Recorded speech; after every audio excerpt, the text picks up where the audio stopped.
Assalamualaikum warahmatullahi wabarakatuh. Bismillah, alhamdulillah. Assalatu wassalamu rasulillah. La haula wa la quwata illa billah. Kali ini saya, Ibu Primi Rohimi, dosen pengampu mata kuliah Public Relation, akan menjelaskan tentang pertemuan yang ketiga. Di pertemuan ketiga ini, sub capaian mata kuliahnya, mahasiswa mampu mencipta karya tentang Public Relation dalam dakwah dan komunikasi Islam dan menunjukkan penguasaannya. Jadi, untuk mata kuliah Public Relation ini perbedaannya dengan profesi kehumasan ya. Kalau Public Relation ini lebih kepada ilmunya, sedangkan profesi kehumasan itu skillnya yang harus dimiliki oleh seorang profesional humas atau pekerja humas ya. Nah, hubungannya dengan dakwah dan komunikasi Islam karena Public Relation ini merupakan satu kebutuhan, satu fenomena dan kebutuhan di masyarakat, namun ternyata ada koneksinya atau ada keterkaitannya dengan dakwah dan komunikasi Islam. Nah, kelompok ketiga ini nanti akan mengulas hal tersebut, gitu ya. Indikator untuk subcapaian mata kuliahnya, kreativitas mencipta karya tentang public relation dalam dakwah dan komunikasi Islam, kemampuan mencipta portofolio tentang public relation dalam dakwah dan komunikasi Islam, dan ketepatan menunjukkan penguasaan public relation dalam dakwah dan komunikasi Islam. Kriteria penilaiannya kreativitas, kemampuan dan ketepatan. Bentuk penilaiannya observasi, karya video, portofolio catatan perkuliahan di blog masing-masing. Metode pembelajarannya kuliah dan diskusi kelas selama 100 menit.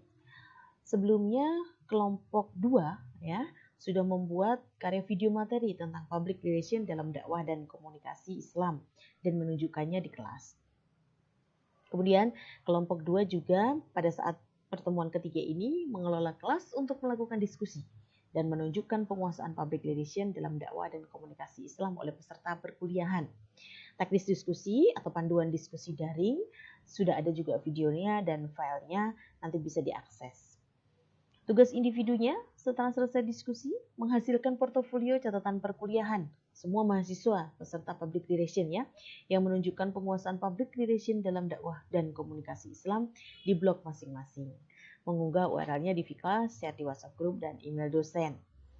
Jadi pokok bahasanya adalah tentang public relation dalam dakwah dan komunikasi Islam. Persentase penilaiannya adalah 3%. Teman-teman boleh menelusuri ya keterkaitan public relation dalam dakwah dan komunikasi Islam ini di jurnal ilmiah yang ada, atau bisa browsing, mungkin ada pemberitaan tentang atau terkait tentang PR dan dakwah gitu. Apakah seorang PR yang dia sudah melaksanakan kegiatan-kegiatan dakwah itu bisa disebut sebagai dai? Itu pertanyaan yang menarik juga nanti. Atau apakah dai itu bisa menjadi seorang public relation? Itu juga pertanyaan yang menarik. Mungkin itu bisa digali juga dalam diskusi ini, meskipun tidak harus itu ya.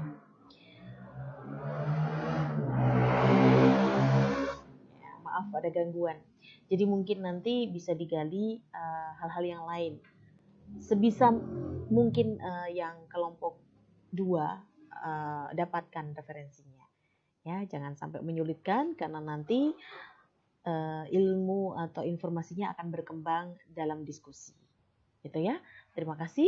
Semoga bermanfaat. Wallahul muwaffiq ila aqwamit thoriq. Wassalamualaikum warahmatullahi wabarakatuh.